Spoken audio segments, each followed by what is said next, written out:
안녕하십니까?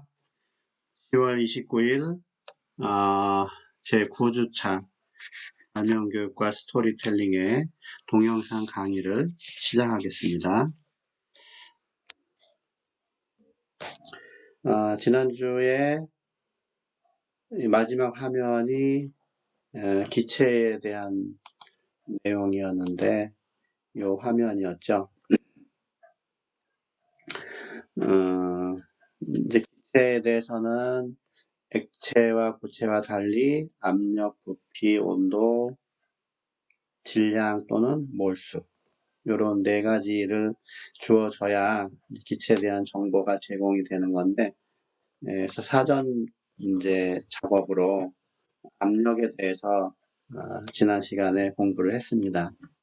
오늘은 이제 기체에 대한 법칙들이 이렇게 쭉 네 개가 있고, 얘네들 앞에 세 개를 종합해서 이상기체 법칙이라는 내용이 나오고요. 그 다음에 이제 기체 분자 운동론에 의해서 기체의 평균 속도라는 게 유도가 되고, 또 요거를 약간 변형해서 표현한 기체 분출의 법칙, 그레이엄의 기체 분출의 법칙이라는 게 있어요. 이게 이 화면으로는 2페이지이지만 내용이 좀 많기 때문에 이거 설명하는데 시간이 좀 걸립니다. 요 내용을 위주로 설명을 할 겁니다. 일반학 책 PDF 파일을 열어서 그쪽을 이제 그림이나 그래프를 보면서 설명을 할 예정이에요. 그래서 우리는 일반학 책을 하나 열고, 그 전에 뭐 했냐 하면,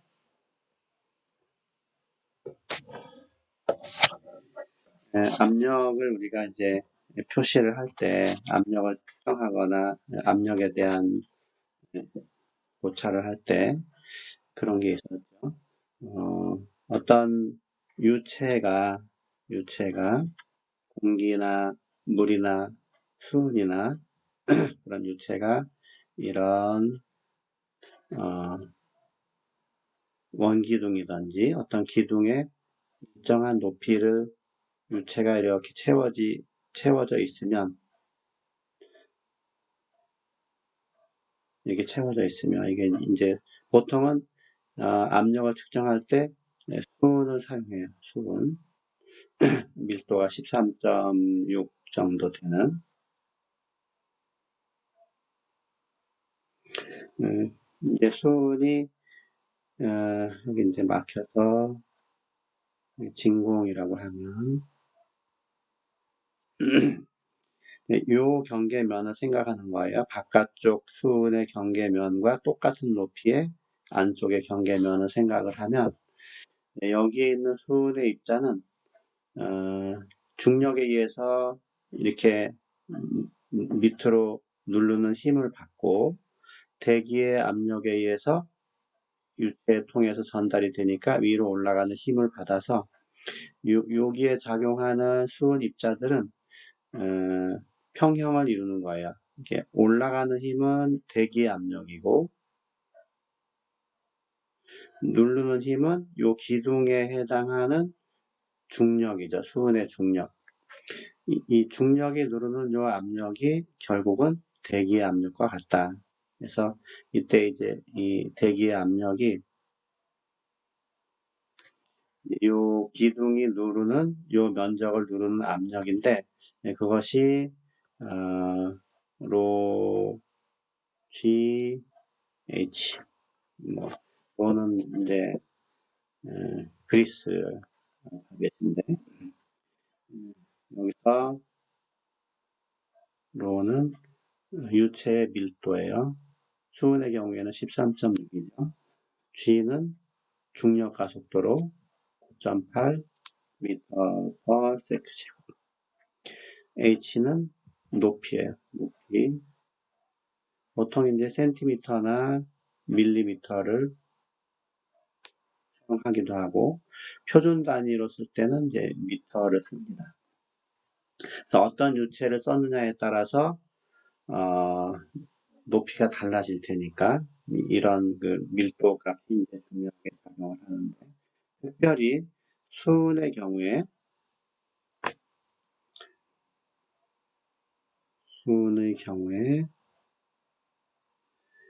그 높이를 밀리미터로 표시를 하면 그냥 이 높이를 이제 압력으로 쓰는 거예요. 그때 단위는 그냥 밀리미터 H지. 만약에 여기가 뭐 125mm였다. 그때 이 125mm가 이 면을 누르는 압력이 얼마냐? 이때 그 압력은 125mm Hg. 이렇게 압력의 단위로 사용하기로 했어요. 근데 이 밀리미터 Hg는 다른 단위로 뭐와 같으냐? 토르하고 같아요. 이 수은기둥으로 공기의 압력을 측정한 사람이 토리첼리인데, 그 사람의 이름 앞자로 따서, 그래서 밀리미터 HG하고 토르하고는 동격입니다. 이 스케일이 똑같아요. 참고로 1기압은 수은기둥으로 했을 때 760mm가 되는 겁니다. 다른 단위로는 760 토르 되겠죠. 이거는 알아두면 도움이 돼요. 1기압을 표준 단위로 고치면 101325 파스칼이에요. 101325 파스칼. 표준 단위니까 또 익혀둬야 됩니다.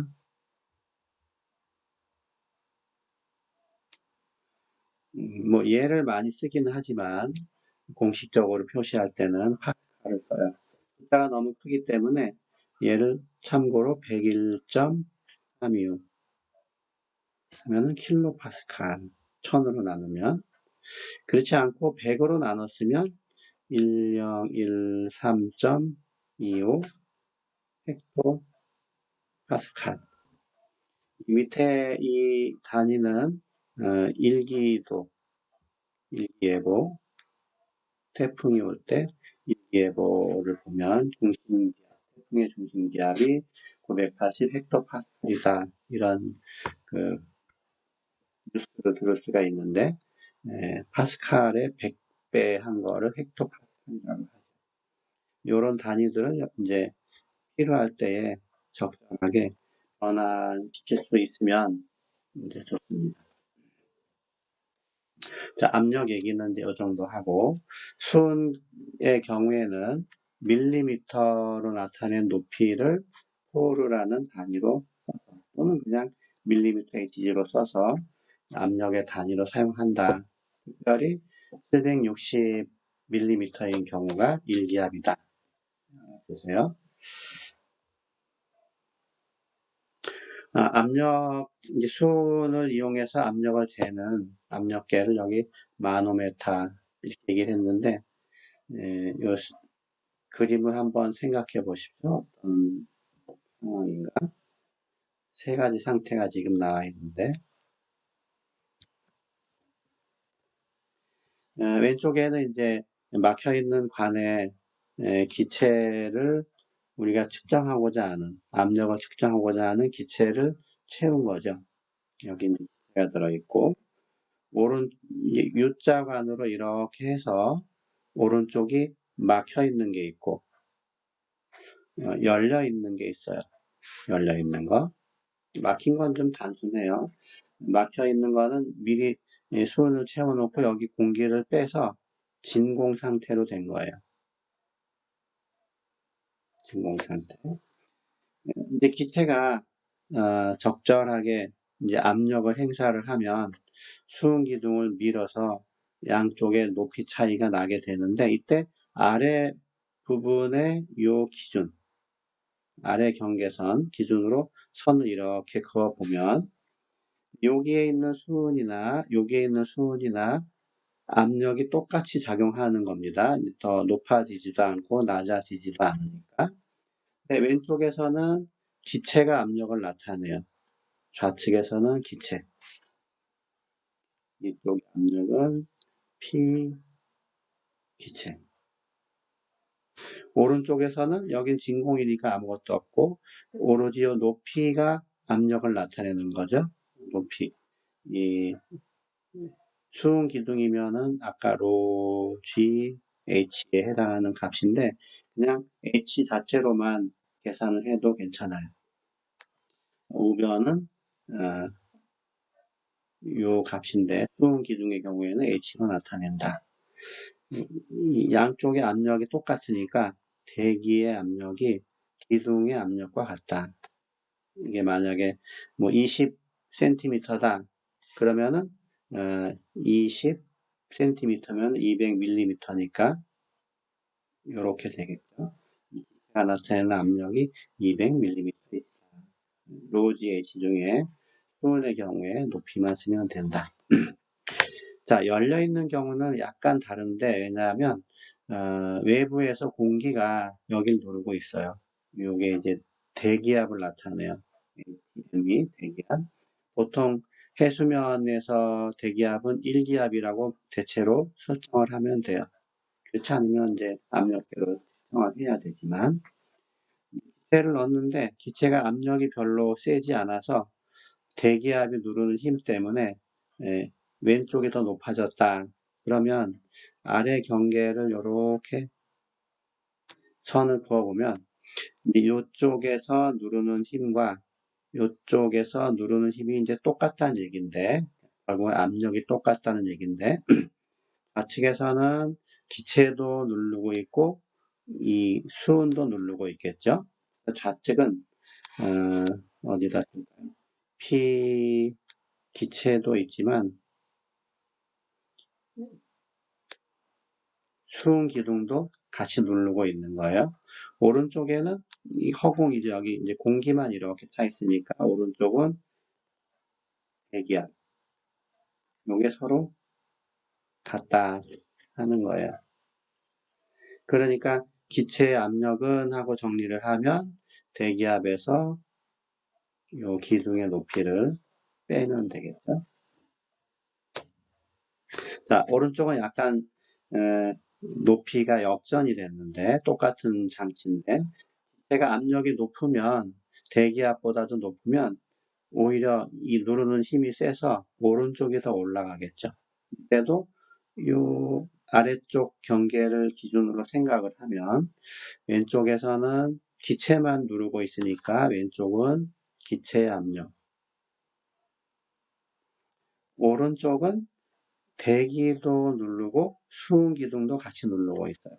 오른쪽에는 대기 압력과 ρGH라고 하는 수은 기둥 또는 유체의 기둥에 해당하는 압력이 추가로 작용한다. 그래서 기체가 나타내는 압력은 대기압 더하기 ρGH다. 이게 수면이 똑같으면 대기압이나 기체나 압력이 같은 건데 이게 더 세면 오른쪽이 올라갈 것이고 대기압이 더 세면 왼쪽이 올라가겠죠. 1기압보다 여기 두 번째 그림은 1기압보다 작은 거고 일반적으로 세 번째 그림은 1기압보다 크다. 이제 생각할 수가 있습니다. 간단한 연습을 한번 해보면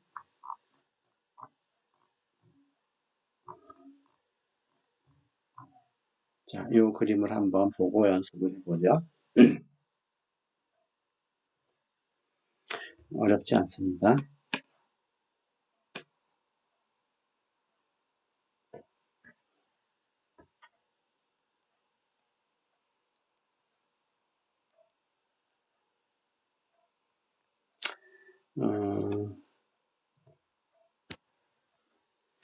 자, 그 압력계가 오픈된 압력계가 있는데 이 기체 압력을 우리가 구하는 거예요. 이런 단위로 한번 구해보자 하는 거죠. 일단 압력의 표시가 어떻게 되냐 하면 대기가 누르는 거와 기체가 누르는 것 중에 대기가 더 센 거죠. 그래서 일기압보다 낮다고 보는데 이 대기 압력은 지금 해수면이라고 보기 때문에 에, 대기 압력은 일기압이에요. PATM은 1.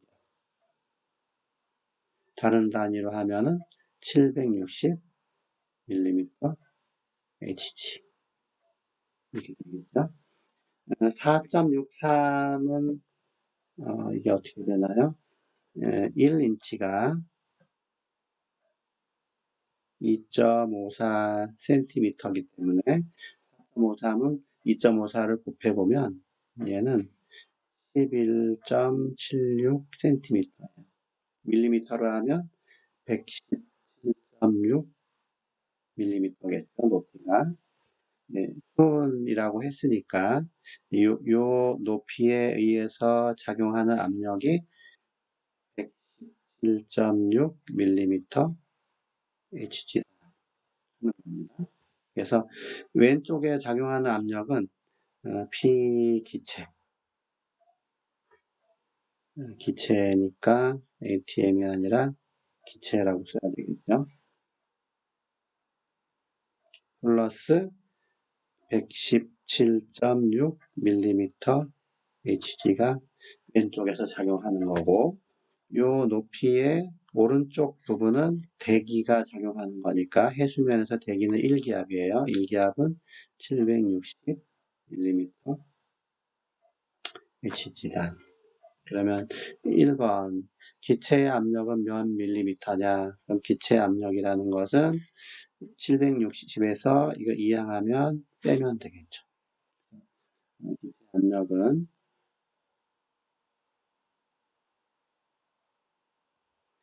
760mm Hg 빼기 117.6mm Hg. 네. 암산이 되나요? 계산기로 한번 해볼게요. 760 빼기 117.6 642.4 그래서 이게 642 이렇게 나오죠. 642mm Hg. 1기압이 아니라 압력의 단위로는 뭐냐?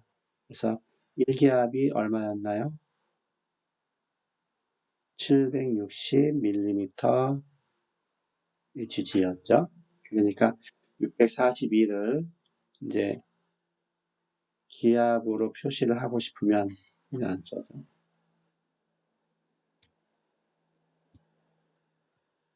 기압으로 표시하고 싶으면 760으로 나누면 됩니다. 이때 이제 260으로 나누면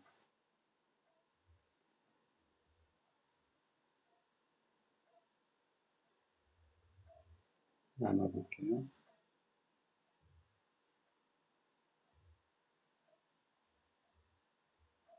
그럼 0.845263 그렇게 나와요. 그래서 B번에 같은 경우에는 642 나누기 760 했더니 0.845 기압이다 이렇게 되겠죠. 그 다음에 킬로파스칼로는 얼마냐? 그러면은 1기압은 아까 101.325 킬로파스칼 이렇게 되니까 압력으로 나온 거를 101.325로 한 번 더 나눠줘요. 그러면 계산기로 나눠볼게요. 101.325 그러면 이거는 나누기가 아니라 곱하기네요. 그렇죠?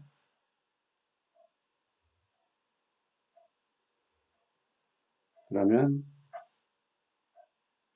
101.325 85.646 이렇게 나옵니다. B번은 이게 B번이고 2번은 0.845 ATM을 101.325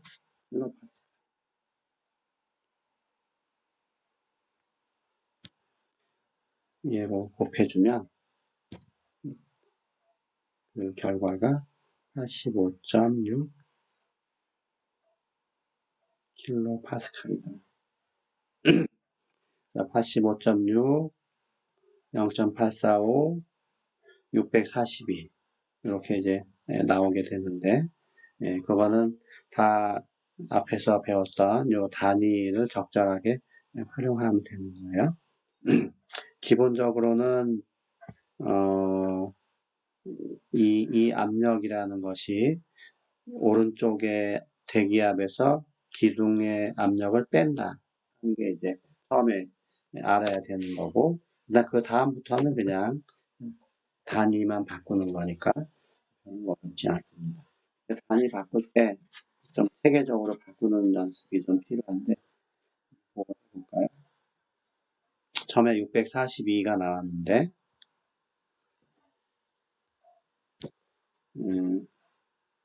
642mm HG가 있는데, 얘를 이제 1기압이 760mm HG였으니까, 여기다가 이거를 한쪽을 분모로 놓고 한쪽을 분자로 놓고 표시한 분수식을 곱하는 거예요. 우리가 원하는 단위가 나오도록. 그러면 1기압 760mm HG. 아까 나누는 거랑 똑같다 그랬잖아요. 단위는 이게 이렇게 사라지고 기압만 나타나고 계산은 그냥 나누는 거니까 아까 나눠서 얼마 나왔냐면 0.845가 나왔던가요?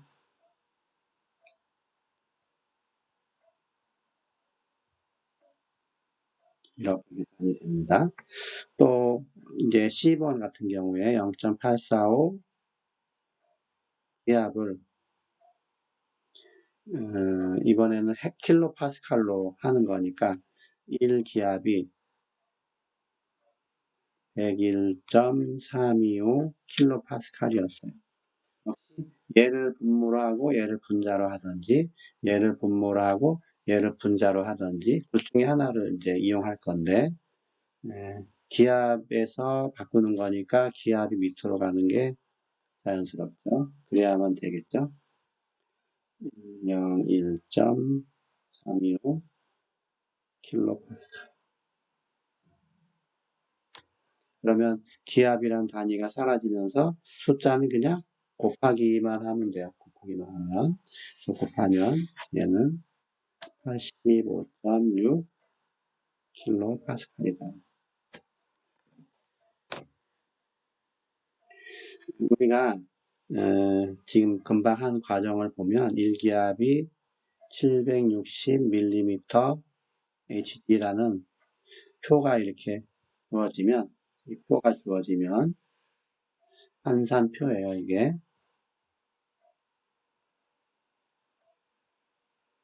이 환산표의 좌측이나 우측을 통째로 나눠서 한쪽을 분모로 보내는 거예요. 만약에 이걸로 양변을 나누면 좌변은 그냥 단위도 없어지는 1이고 우변은 1기압분의 760mm 이렇게 되겠죠. 만약에 우변으로 나눴으면 우변이 1이 되고 좌변이 분모 분자가 바뀐 게 될 겁니다.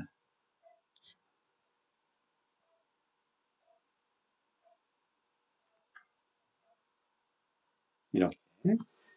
그래서 이런 그 분수 표현이 서로 역수 관계인데 이 상수 1하고 같은 거예요. 그렇기 때문에 어떤 값에다가 이 곱하기 1은 해도 상관없으니까 곱하기 1은 해도 상관없으니까 변하지 않는 값이니까 1을 하는데 1 대신에 얘 아니면은 얘를 곱한다. 생각하면 돼요. 지금은 이 위의 경우를 보면은 위의 경우는 어떤 값이 있는데 1 대신에 뭘 곱했나요? 이번에는 얘를 곱한 거죠. 밀리미터가 없어지기 위해서. 이런 식으로 환산표로부터 얻은 이 분수식, 요걸 우리는 환산 인자라고 한다. 그래서 환산표가 주어지면 한쪽에 있는 항을 반대쪽 분모로 보내서 함수 1을 만들고 그거와 그거의 역수로 된 거 두 개를 가지고 어떤 거를 곱해야 우리가 원하는 단위가 나올 것인가 이거 생각을 해서 곱하면 자연스럽게 이 단위들의 변화가 어렵지 않게 원하는 단위로 이렇게 만들어진다 하는 겁니다. 압력계를 보는 방법을 배웠고요. 이제 그 다음에는 이제 기체 법칙으로 들어가서 처음에 478쪽을 보면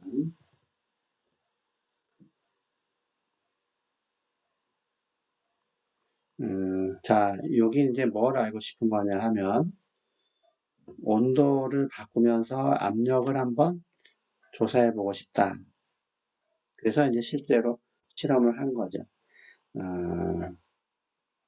그냥 보통의 기온, 이건 이제 낮은 온도. 요건 한 중간쯤, 약간 가열했을 때.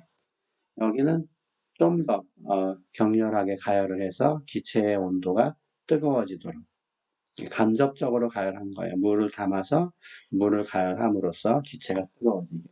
그랬더니 이 표시가 지금 이 바늘이 여기에 축이 있고 이렇게 돌아가는 거죠. 여기 제일 낮은 쪽을 가리키고 있다가 이렇게 있었다가 조금 올라가서 중간에 압력을 나타내다가 처음에 이렇게 있었다가 여기를 거쳐서 이렇게 온 거죠. 높은 압력을 나타내는 거예요. 온도가 높아지면 압력도 높아진다. 현재 이 그림은 그거죠. T가 올라가면 압력도 높아졌다. 근데 T가 뭐 10도 올라갈 때 압력이 얼마 올라가느냐 그 그림은 여기 표현되지는 않았는데 그건 이제 아래 표지에 실험 결과를 보여주고 있으니까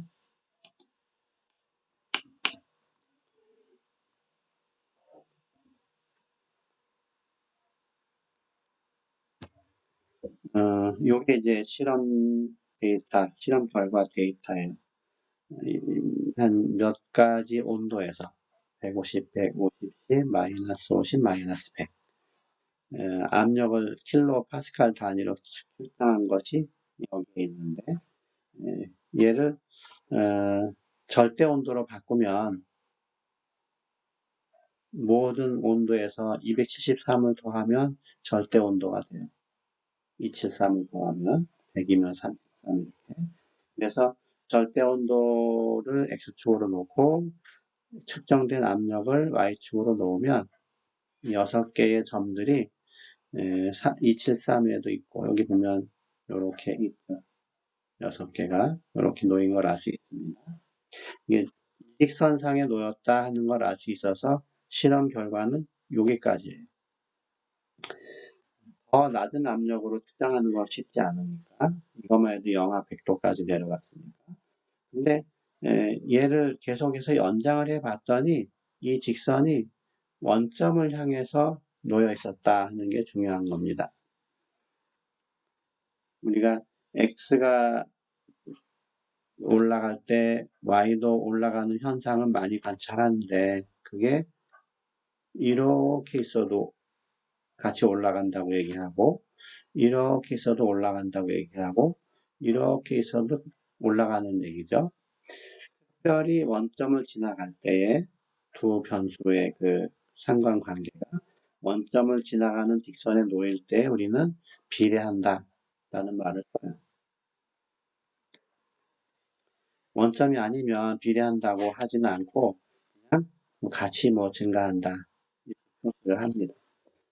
이 실험 결과에 의하면 기체의 압력이라는 것은 절대 온도에 비례한다 하는 걸 알 수 있다. 요거를 이제 아몬톤스의 법칙 아니면은 게일 이삭의 법칙 이렇게 얘기를 해요. 압력이라는 것이 온도에 직접 비례한다. 이건 그렇게 많이 쓰이지는 않아요. 실제로는 첫 번째 법칙입니다. 아몬톤스 또는 게일 이삭의 법칙. 기체에 대한 법칙 중에 책에 의하면 제일 첫 번째 나온 것이 압력은 온도에 비례하는데 중요한 게 있어요. 이 온도는 반드시 온도가 세 가지 종류가 있는데 절대 온도로 얘기를 해야지만 원점을 지나가는 관계가 되고 혹시나 화씨로 표시하면 비례한다고 얘기를 못하는 겁니다. 이 비례하는 관계가 여러 가지 표현이 가능한데 앞으로 계속 반복되기 때문에 입혀줄 필요가 있어요. T가 T에 비례한다 하는 표현을 적당히 상수를 곱해서 요 비례한다는 이 표시를 써줄까요? 어떤 때 써지고 어떤 때 안 써지고 하네요. 비례한다는 너무 위로 올라가. 그냥 비례한다는 표시를 잘못됐다.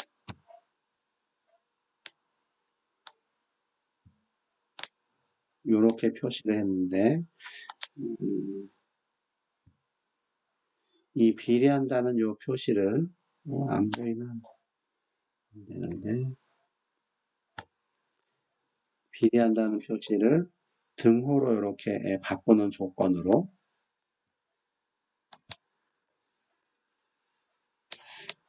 한쪽에다가 비례상수를 곱해서 표시할 수 있다. y가 x에 비례한다면은 여기 적당한 상수를 도입해서 이렇게 표시할 수 있고 y가 x의 제곱에 비례한다는 관계가 알려지면 여기서도 적당히 상수를 도입해서 비례하는 구호를 등호로 바꿀 수 있고 이렇게 이제 수식적으로 표현이 가능한 거예요. 그래서 이제 P는 KT로 표현할 수 있으니까 K는 상수죠, 상수. 양변을 T로 나누면 T분의 P는 K가 돼요. T분의 P가 이제 일정하다는 거고. 그래서 처음에 어떤 온도와 압력을 첨자 1로 표시하고 나중에 온도와 압력을 첨자 2로 표시하면 T분의 P가 항상 일정하니까 T1분의 P1은 T2분의 T2라고 표시할 수 있다. 그래서 수학적으로 표시하는 방법인데 이게 비례한다 그러면 이 비례하는 요 기호를 등식으로 놓는다. 대신에 한쪽에 상수를 곱한다. 상수만 놔두고 변수들을 이제 다른 쪽으로 몰면 지금 곱하기니까 나누기로 바뀌면서 이렇게 바뀌는 거고 일정하다는 얘기는 처음 상태나 나중 상태나 똑같다. K로 똑같다 하는 거니까 그냥 K쪽은 놔두고 이렇게 표시할 수가 있는 겁니다. 그래서 처음에 비례하는 관계식으로부터 추가로 세 가지의 표현이 더 가능하다 하는 거예요. 아몬톤스 또는 게일 이삭의 법칙이다. T와 T 사이의 관계를 이렇게 알아내는 것이. 자, 두 번째는 얘는 이제 설명을 다 했으니까 됐고. 두 번째는 이제 부피와 온도 사이의 관계예요. 부피와 온도 사이의 관계. 그림은 지금 나와 있지 않네요. 그럼 우리는 부피보다 온도를 먼저 여기 썼네요. 부피와 온도. 샤를의 법칙이다. 프랑스 그 물리학자 샤를의 법칙이다. 역시 아까는 온도와 압력을 체크를 했는데 지금은 온도와 부피를 체크를 하는 거죠. 아까는 여기 압력이었습니다. 그래서 4번의 데이터가 있어요. 영하 3도, 23도, 53도, 162도. 그때 부피를 쟀더니 조금씩 이렇게 줄어들어서 여기까지 왔습니다. 역시 온도를 절대 온도로 바꿔서 273을 더하면 되니까 바꿔서 여기다가 이제 데이터를 찍으면 270도, 250도, 222도, 220도, 112도 4개를 이렇게 찍었는데 역시 직선에 놓여 있다. 얘를 연장을 해봤더니 또 원점을 지나가더라 하는 거예요. 그러니까 기체의 부피라는 거는 뭐에 비례하느냐? 얘에 비례하는 게 아니라 절대 온도에 비례한다. 절대 온도로 했기 때문에 원점을 지나가는 겁니다. 여기 보면 약간 잘린 듯 잘렸는데 얘를 닫아야 되겠네요. 자, 이렇게 요약을 해놨어요.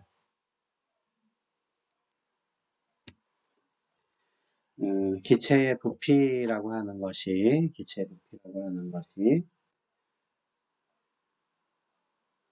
온도의 부피라고 하는 것이 온도에 직접적으로 비례한다 하는 거죠.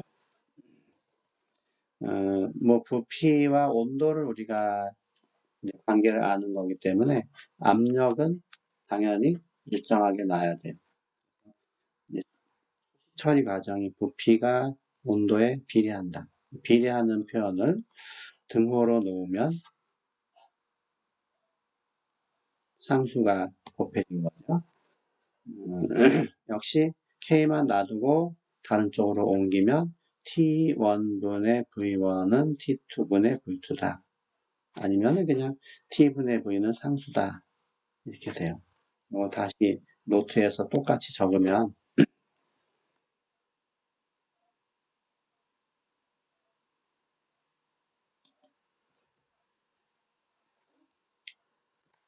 두 번째는 기체의 부피가 절대 온도에 어떻게 변하느냐 하는 건데 결과적으로 절대 온도에 비례했다. 이것도 중요한 겁니다. 절대 온도를 해야 돼요. 항상 그 절대 온도는 섭씨 온도에다가 273 또는 273.15를 더해서 얻어요. 절대 온도는 20도다 그러면은 298K 이런 식으로 절대 온도 단위가 K. 이렇게 이제 비례하는 거를 등식으로 놓을 수 있다 그랬죠. 상수만 곱하면 상수만 놔두고 변수들을 한쪽으로 몰아보면 이렇게 되고 이거는 처음 상태에 첨자 1을 부여하면 요 값이나 나중 상태에 2를 부여하면 V2 이렇게 되는데 역시 얘네들이 항상 K로 일정하다. K는 굳이 쓸 필요가 없고 중요한 거는 앞에 이렇게 표시할 수 있다 하는 겁니다. 이것이 이제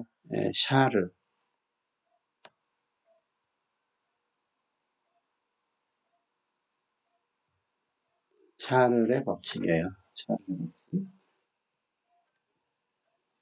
그 다음에 이제 보일의 법칙이라고 해서 기체의 부피와 압력 사이의 관계를 또 나타낸 것이 보일의 법칙이다. 여기는 뭐 그렇게 어렵지가 않은데 그래도 네.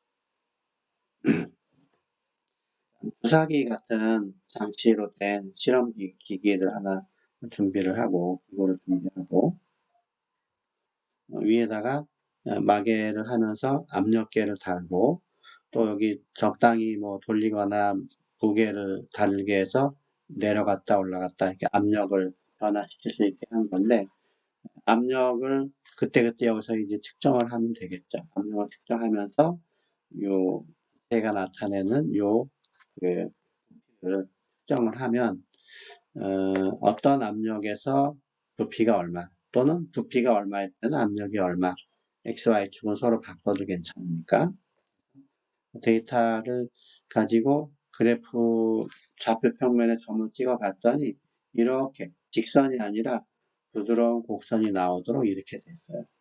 마치 그 반비례 그래프처럼 이렇게 얻어졌습니다. 이 반비례인지 정확히 좀 알기 위해서 한쪽의 변수를 역수로 표시를 해요. V에 대해서 P분의 1. 만약에 압력이 아까 여기 19.5다. 그럼 그거 분의 1 이런 식으로 여기 잡아보죠. 그랬더니 역시 원점을 지나는 것처럼 보이는 직선에 놓였다. P분의 1이 V에 비례한다. 또는 좌표축을 바꾸면 V는 P분의 1에 비례한다. 이런 관계를 보일이라는 사람이 찾아냈다 하는 거예요. 다시 노트에다가 그 관계를 써주면 세 번째는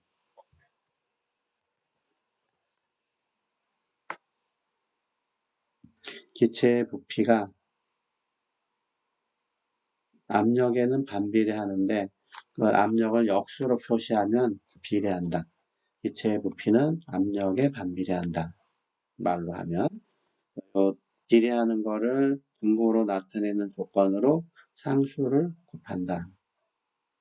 상수만 놔두고 변수를 한쪽으로 몰면 PV는 K가 나오고 역시 처음 상태에 첨자 1, 나중 상태에 첨자 2를 부여하면 아까는 분수의 값이 같았는데 지금은 분수가 아니죠. 곱해진 게 같다고 했으니까 역시 곱해진 게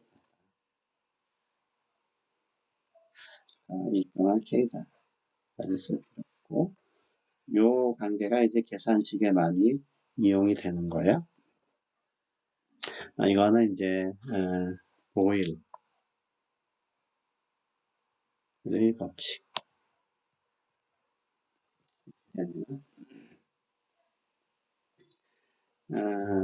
하나가 더 있는데 관계가 나타내는 것 중에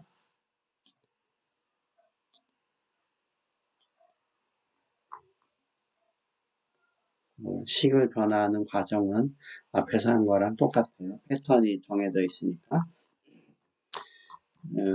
네 번째로 아보가드로의 법칙이에요. 이번에는 기체의 몰수와 부피의 관계.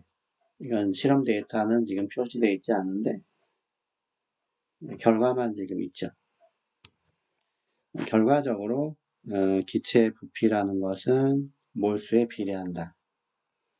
비례하는 거를 등식으로 놓는 조건으로 비례상수 K를 곱한다. K만 놔두고 N을 반대항으로 이제 옮기면 분모로 갈 테니까 N1분의 V1은 N2분의 V2다. 이 아보가드로의 법칙이라는 것은 기체의 부피가 몰수에 직접 비례한다 하는 거예요. 온도와 압력이 일정하다고 하면. 근데 좀 이상하다고 느낄 만한 것이 부피가 몰수에 비례한다. 얘는 이제 몰수인데 이건 결국은 뭐와 이제 같은 얘기냐면 입자수와 같다는 얘기예요. 그러면 생각을 해보세요. 어떤 물질이 있는데 그 구성하는 입자수가 2배가 되면 부피가 2배가 될 것이다. 당연한 거 아닌가요? 입자가 3배가 되면 부피가 3배가 된다. 안 되는 게 좀 오히려 이상한 거죠. 같은 그 물질들만 있을 때에 입자의 개수에 부피가 비례하는 건 너무나 당연한 겁니다. 이걸 무슨 법칙이라고 할 수 있을까요? 이 아보가드로 법칙을 발견했을 때에 중요한 것이 뭐가 있냐 하면 단순히 비례하는 관계가 아니라 비례상수에 있어요. 비례상수. 노트를 한번 가서 보죠.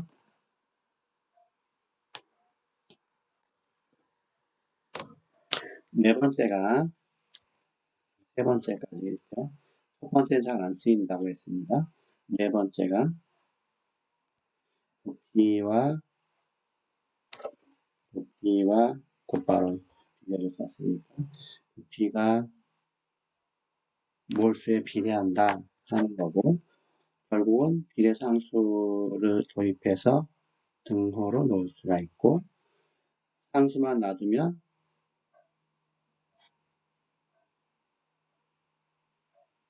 이렇게 K가 될 것이고, 역시 처음 상태와 나중 상태, 뒤에가 나중 상태예요. 이것이 같다.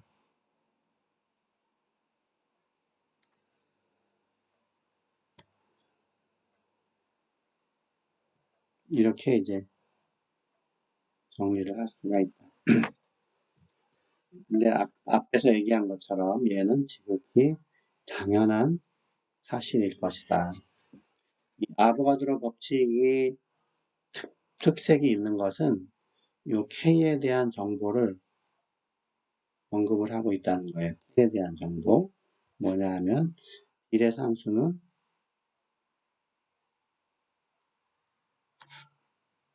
모든 기체에 동일한 값.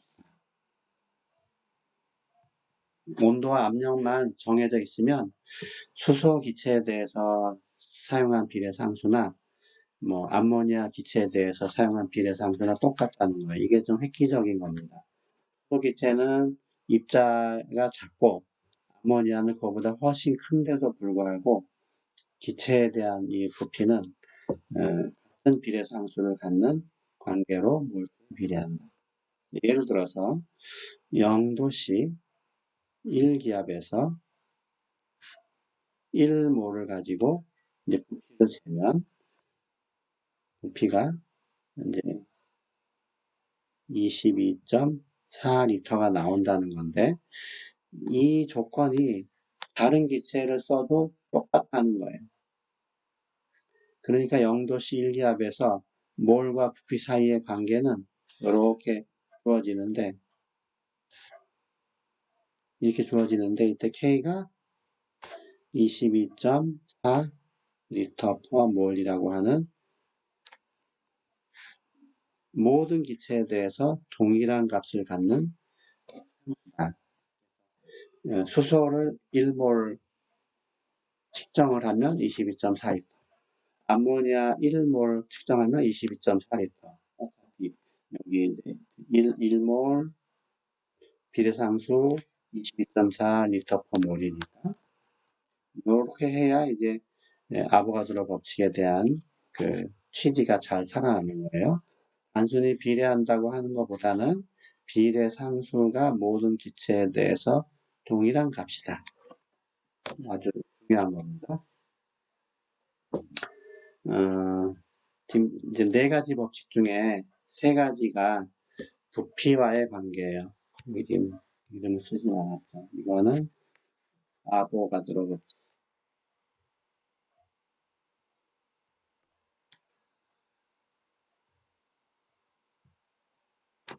법칙이고요. 이제 이 3개의 법칙을 처음에 나왔던 아몬톤스의 법칙은 빼고, 보일의 법칙은 V가 P분의 1에 비례한다. 파르의 법칙은 V가 절대 온도에 비례한다. 아보가드로의 법칙은 몰수에 비례한다. 그러면 t와 n이 동시에 바뀌면 어떻게 될 것이냐. 뭐 얘는 2배가 되고, 뭐 얘는 3배가 되고, 얘는 4배가 됐다. 부피는 결국은 어떻게 될 것이냐. 이제 부피가 얘 때문에 절반으로 됐겠죠. 얘 때문에 3배가 되겠죠. 얘 때문에 또 4배가 되겠죠. 절반이 됐다가 3배가 됐다, 4배가 되면 결국은 6배가 되는 거죠. 6배. 그래서 이 PTN이 동시에 변하면 어떻게 될 것이냐. 이 세 개를 그냥 나란히 곱해서 비례한다 표시할 수가 있는 거예요. P는 분모에 있고 TN은 분자에 있는 거죠. 이렇게. 부피라는 거는 PTN이 같이 변하면 P분의 TN의 값에 비례한다. 비례한다니까 아직 분모를 쓰기에는 이르고 이렇게 P분의 TN에 비례한다. 그러면 이제 공식으로 놓을 때 비례상수가 여기 이제 곱해지는 거죠. 비례상수가 곱해지고 이렇게 이제 놓을 수가 있다 하는 건데 과학자들이 이 비례상수를 쓸 때 K로 했으면 좋은데 K를 쓰지 않고 지우고 쓸게요. K를 쓰지 않고 대문자 R을 이용했어요. 뭐 이유는 정확하게 파악이 되지 않았는데 자 이게 이제 세 개의 변수 압력과 온도, 절대 온도와 몰수가 동시에 변할 때의 부피를 나타내는 관계식입니다. 우리는 어떤 공식을 적을 때 분수보다는 그냥 치기 편하니까 양면에 P를 곱해서 PV는 NR 이게 훨씬 우리가 워드 치기에 편하잖아요. 그래서 P분의 NRT라는 관계식을 만들었어요. 이를 세개 법칙이 이제 결합이 된 건데 이 상태 방정식이다. 이렇게 얘기를 해요. 자, 이제 R은 상수잖아요. 이거는 상수. 값을 알려줘야 되잖아요. 그래서 R에 대해서 더 식을 정리하면 R이라는 거는 식을 잘 정리해 보면 여기 R만 남겼으니까 NT분의 PV죠. 근데 모든 기체는 0도씨 1기압에서 22.4L라고 했으니까 그 데이터를 여기다가 집어넣으면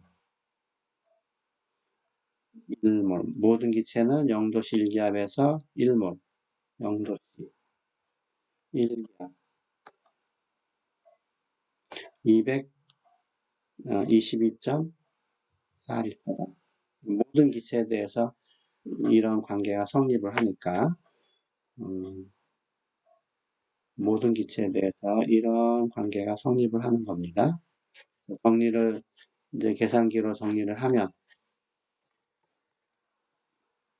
0.0821 리터 기압 per 몰 K다는 값을 얻게 돼요. 비례상수죠. 중요한 비례상수. 요거를 특별히 뭐라고 하느냐? 비례상수이지만 특별히 여기서는 기체상수라고 부른다. 그래서 기체상수를 알면 PVNT 중에 3개를 주어지면 3개가 주어지면 나머지 하나는 자동으로 계산이 된다. 아주 중요한 그 기체에 대한 법칙이에요. 상태 방정식. 뭐 여러 가지 예제들이 이제 많이 나와요. 계산 문제로. 중요한 거는 기체 상수를 적용할 때에 이 단위까지 꼭 적어야지만 정확한 계산을 할 수가 있어요. 우리가 압력 단위를 기압으로 주거나 토르로 주거나 파스칼로 주거나 할 수가 있으니까 그렇게 주어지면 다 압력으로 바꿔서 여기다가 대입을 해야 된다. 부피는 최종적으로 여기서는 리터 단위로 표시된다. N은 뭐 몰수니까 별로 다른 거는 없습니다. T가 제일 중요해요.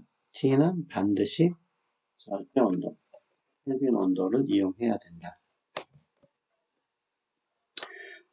이 식은 매우 중요한데 한번 좀 더 정리를 해보면 지금 결론이 뭐냐 하면 PV는 nRT예요. 여기서 이제 n이 몰수인데 이 몰수는 질량을 몰질량으로 나눈 것에 해당이 되는데 표시가 좀 애매한데 이 m은 질량이에요. 기체 질량. 보통 이제 g으로 표시가 돼요.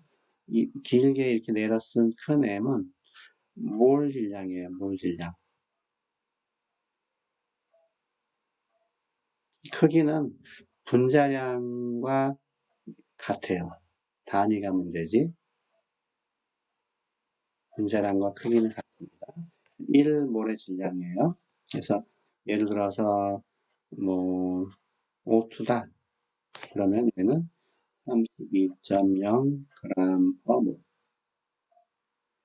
뭐 CO2다. 그러면은 44.0 g/mol. 분자량과 같은 스케일이지만 단위가 1몰의 질량이기 때문에 1몰의 질량이기 때문에 g/mol 이래야 된다. 또 그러면은 2g, 2.0 g/mol. 더 해보나 마나죠. HCl 그러면은 36.5 g/mol. 원자량을 다 더해서 그램 단위로 하면 되니까 NH3 17.0 g/mol 이렇게 돼요. 그래서 몰수가 m분의 v. 사실은 분자량이라고 써도 전달은 되는데 정확한 표현이 아니기 때문에 몰질량이라고 하는 겁니다. 이 식을 잘 변형을 해요. n 자리에다가 얘를 대입을 해서 PV는 n 자리에 몰 질량분의 질량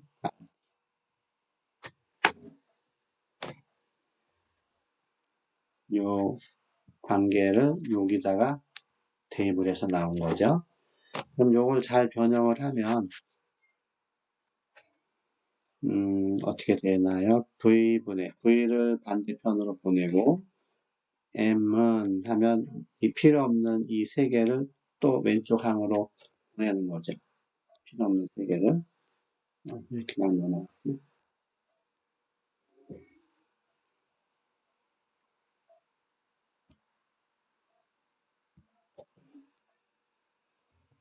자, 이 필요 없는 이 M과 R과 T를 반대편으로 넘겨요. V분의 M은 RT분의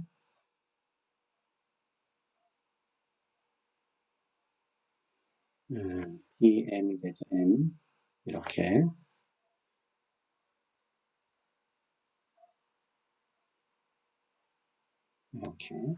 네, 근데 이 V분의 M이라는 거는 D하고 같아요. 밀도하고. 그렇죠? 결국은 얻어지는 것이 제 밀도는 RT분의 PM이다 하는 거예요. RT분의 PM. 이것도 좀 중요한 식이에요. 밀도 계산. 기체의 경우에는 밀도가 굳이 질량하고 부피를 측정하지 않아도 이 관계식으로부터 밀도가 쉽게 계산이 된다 하는 겁니다. 이 식에서 이제 여기에 관심을 두어서 이제 몰 질량은 하고 정리를 하면 몰질량은 하고 정리를 하면 RT가 곱해질 것이고 P로 나누어질 테니까 P분의 dRT 이렇게 됩니다. 이건 이제 몰질량 계산이에요. 얘는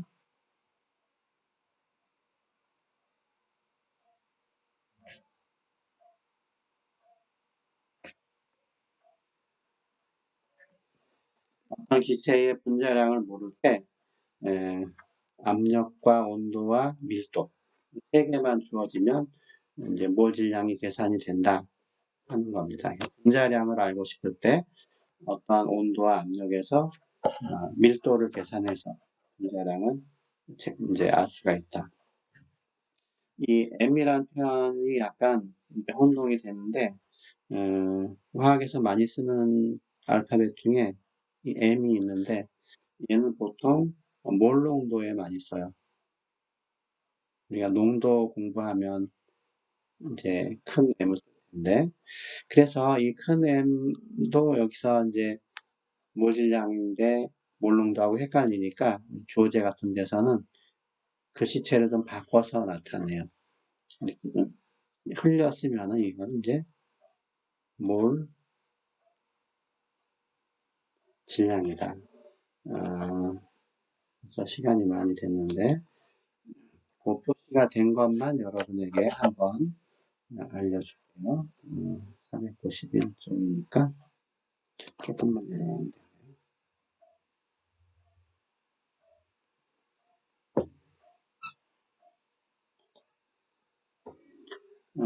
자, 여기 보면은 몰 질량이라고 해서 질량을 몰수로 나눈 겁니다. 이제 앞에 노트에서는 몰수는 몰 질량분의 M 이렇게 나타냈죠. 방금 설명하기로는 P분의 nRT에서 N이라는 거는 몰 질량분의 질량이다. 이렇게 알려줬는데 이 관계식이나 이 관계식이나 동격이에요. 그래서 또는 RT분의 몰질량 MP 이렇게 되는 거고요. 여기서 이제 몰질량에 대해서 표현을 바꿔보면 이렇게 되겠죠.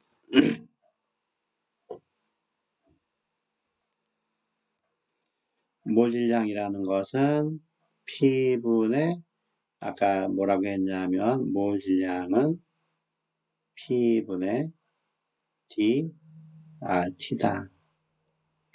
D라는 게 V분의 M이기 때문에 D를 쓰지 않고 V분의 M을 쓰면 그 V분의 M이 거기에 요만큼이 V분의 M이죠. V분의 M. 이게 D예요. P분의 dRT. P분의 이것이 dRT다. 시간이 좀 되면 기체의 밀도도 계산해보고 분자량도 막 예제해가지고 계산해보고 이렇게 하면은 좋은데 거기까지는 좀 시간이 촉박하네요. 설명은 여기까지 마치고 간단한 과제를 수업 시간에 했던 거 위주로 과제 내주세요. 과제는 어렵지 않은 겁니다. 410 조금 있으니까 아까 요 계산 해봤죠. 자, 오늘의 과제입니다.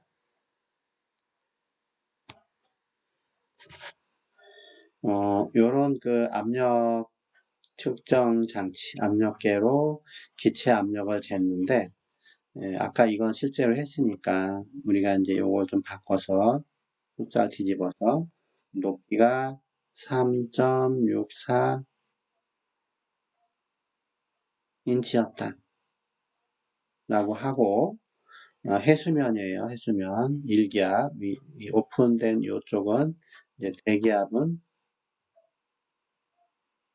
1기압이에요. 그때 이 기체가 나타내는 압력이 얼마냐. 밀리미터 HG로 기압으로 킬로파스칼로 나타내봐라. 이게 과제입니다. 요 숫자로 계산한 게 이제 앞에 동영상 설명에 있는 거니까 여러분이 그냥 직접 계산할 수 있으면 계산을 해보고 잘 계산하는 걸 까먹었다 그러면은 앞으로 넘어가서 동영상을 보면 숫자만 다르지 같은 과정으로 계산하는 게 있어요. 가능하면 환산인자를 만들어서 곱해서 이렇게 필기를 하면 과정을 써주면 훨씬 더 좋습니다. 긴 시간 동안에 듣느라고 수고하셨습니다. 다음 주에 기체 분자 운동론을 조금 더 하고 그 다음 과정으로 이어갈게요. 수고하셨습니다.